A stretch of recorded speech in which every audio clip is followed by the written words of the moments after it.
السلام عليكم ورحمة الله وبركاته. ازيكم يا حبايبي؟ عاملين ايه؟ يا رب تكونوا بخير وبصحة وسعادة.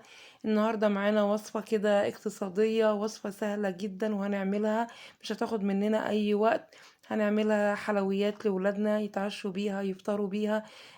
ان شاء الله تعجبهم، وفيها قيمة غذائية جميلة جدا. لو عندك شوية شعرية في البيت وعندك نشا، هنعمل بيهم أحلى حلويات لولادنا من غير فرن، بطريقة بسيطة جدا جدا، بطريقة سهلة مش هتاخد مننا أي مجهود ولا أي وقت. وهنعمل أحلى حلويات نتعشى بيها أو نفطر بيها. إن شاء الله تعجبكم الوصفة. خليكم معايا ونشوف المقادير مع بعض. مقاديرها بسيطة جدا جدا جدا. ومش هتاخد زي ما قلت، مش هتاخد مننا اي وقت خالص ولا اي مجهود. بنفكر نعمل حاجات بسيطة وبمقادير بسيطة وبتكلفة بسيطة. آم، وبرضو ما تاخدش مننا اي وقت ولا اي مجهود. اول حاجه حطيت هنا اهوت الزبده، او حطيت السمنه المتوفر عندك، او حتى زيت. ايا كان اللي موجود عندك هينفع، مش هيقول لا. وعندنا هنا اهوت الشعريه، حطيتها هنا اهوت. هنبتدي نقلب الشعريه في الزبده او السمنه. طبعا اللي ايديا فيها، طبعا لازم ايديك تكون فيها على طول بتقلبي فيها عشان تديني لون موحد، ما تتحرقش منك لغاية ما تديني اللون الأصفر. خلي بالك عشان الشعرية طبعا ما بتستحملش، وما تت...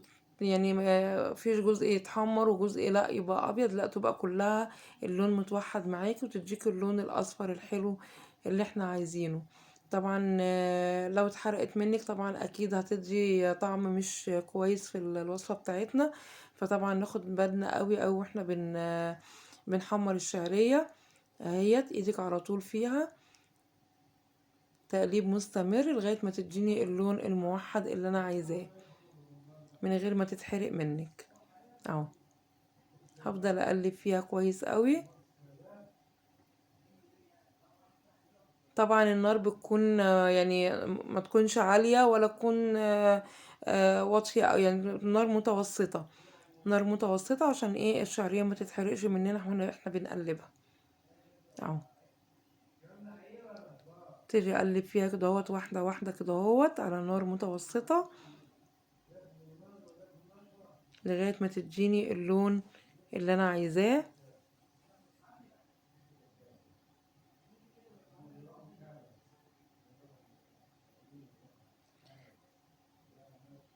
اهيت كده ابتدت اهي تديني اللون الحلو اللي انا عايزاه، بس كده انا عايزة اللون دوت، مش هحمرها اكتر من كده. طبعا هحط كوباية من اللبن عليها مع كوباية من المية. اهي كل دوت على نار متوسطة زي ما قلت. ابتدي اقلب فيها برضو كده اهوت.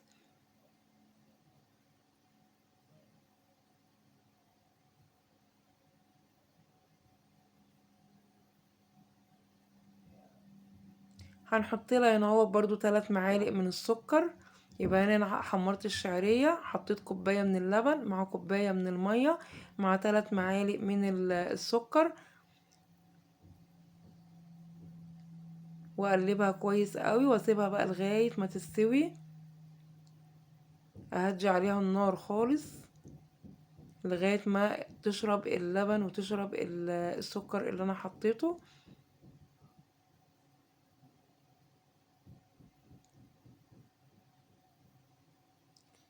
ان شاء الله الوصفة تعجبكم، وصفة بسيطة جدا جدا وسهلة واقتصادية وعلى قد الايد. ونعمل حلويات كده ايه زي ما قلنا تعجب ولادنا ويتسلوا بيها وهم قاعدين. آم، طبعا حبايبي، اتمنى اللي اول مره يشوف قناتي اكله هنيه مع وصفات نانا، اتمنى الاشتراك في القناه، تكبروا القناه وتدعموها. طبعا القناه مش هتكبر الا بيكم. وطبعا اللايك الحلو والكومنتات الجميله اللي بتسعدني وبتخليني اكمل معاكم واقدم لكم الوصفات اللي بتعجبكم ان شاء الله.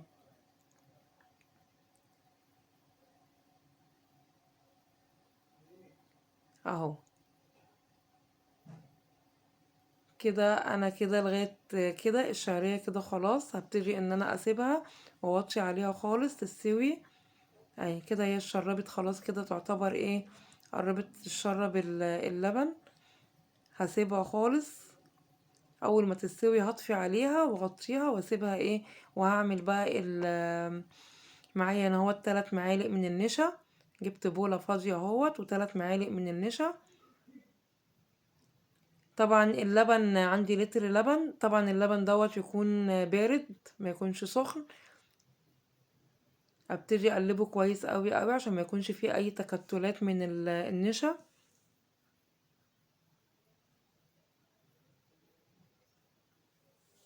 اهيت اقلبها كويس جدا جدا جدا. كل دوت زي ما قلنا اللبن بيكون بارد اهو. بحط شوية شوية كده وايه اقلب كويس قوي النشا لغاية ما بيدوب معايا خالص اهو. طبعا هنا بحط مع كوباية من السكر، كوباية من السكر، واقلب كويس قوي النشا مع اللبن. وبحط طبعا فانيليا عشان تديني برضو ايه ريحة حلوة اهي. انا بحب يعني الفانيليا في حطيت 4 اكياس من الفانيليا. انا بحب الفانيليا، بتكون يعني ايه ريحتها حلوة في الحلويات اللي انا بعملها. بقلب كل دوت كده على البارد زي ما قلنا، بقلبه كويس جدا جدا جدا لغاية ما بيدوب السكر معايا، ميكونش فيه اي تكتلات من النشا اهي. طبعا هنا اهوت بحطها على النار، نار هادية ومع التقليب المستمر.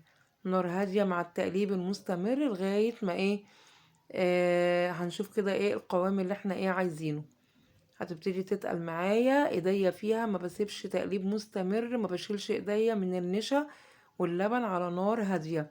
اقلب فيهم كويس جدا جدا جدا جدا، تقليب مستمر زي ما قلنا. لو سبتش ايديكي وسبتيه طبعا هتعمل تكتلات، وطبعا يعني ايه مش هتنفع كده ايه خالص، لازم ايديكي فيها عشان ما يبقاش فيه اي تكتلات من النشا معايا على النار اهي. تقليب مستمر على نار هادية. حبايبي بفكركم باللايك اللي لسه بيتفرج معايا، ان شاء الله الوصفة تكون بإذن الله تنول اعجابكم. اللايك الحلو والاشتراك في القناة والكومنت الجميل اللي بيشجعني. قد ايه بتسعدني تعليقاتكم، بتسعدني جدا جدا. الكلمة الحلوة اللي بتقوليها لي بتشجعني ان انا استمر، وبفرح بيها قوي قوي قوي. احلى اخوات، احلى متابعين، ربنا يبارك لي فيكم يا رب. ربنا يسعدكم ويوفقكم زي ما بتسعدوني بكلامكم الجميل اللي بيرفع من روحي المعنوية وبيشجعني ان انا اقدم وصفات وان انا اكبر. وطبعا اكيد اكيد انا مش هكبر الا بيكم. كده انا لسه بقلب في النشا طبعا اهوت. تيجي اقلب فيها كويس قوي قوي اهي لغايه بص اهي ادتني القوام الكريمي اللي انا عايزاه. وده طبعا ايه، ايوه اهو، ده القوام اللي انا عايزاه. كده بطفي عليها خالص طبعا وهي سخنه كده اهوت اهي. ببتدي طبعا احط اول طبقه من الشعريه هنا اهوت. لو عندك بقى بايركس، عندك صينيه، عندك طبق ممكن يعني على زي ما انت عايزه، اللي موجود بقى ايه تحطي فيه اهو. ابتدي احط اول طبقه هنا اهوت. انا حطيتها في صينيه هنا اهوت عندي اهي. اول طبقه من الشعريه قبل ما احط الكريمه اهيت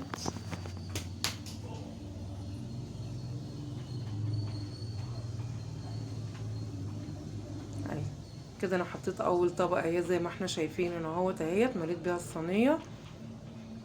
وهروح جايبه الكريمه وهي سخنه كده على طول، وهروح هنا هحطها فوق اول طبقه زي ما احنا شايفين كده اهو اهي.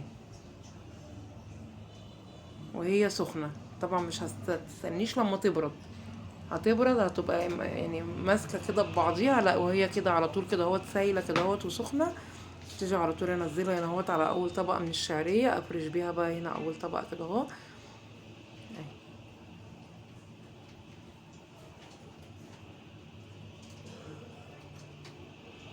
هفردها بقى خالص كده اهوت.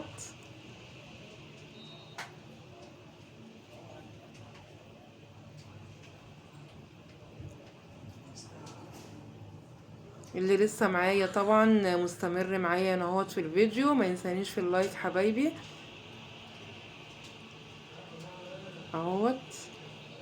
هم. كده خلاص هنا اهوت كده انا فرشتها كلها اهوت زي ما احنا شايفين كده اهو. وابتدي بقى احط هنا اهوت الطبقه الاخرانيه من الشعريه. طبعا يعني كده احنا خلصنا اهيت. اسيبها بقى لغايه ما تبرد خالص، احطها في التلاجة لمده ساعتين وابتدي اطلعها. ايه رايكم بقى في الجمال والطعم؟ تحفه جميله جدا جدا جدا. كده خلصت معايا اهيت. حطيتها ساعتين في التلاجة لغاية ما بردت خالص، وقطعتها زي ما احنا شايفين، ولا فرن ولا يعني حاجة جميلة جدا جدا وتحلية جميلة.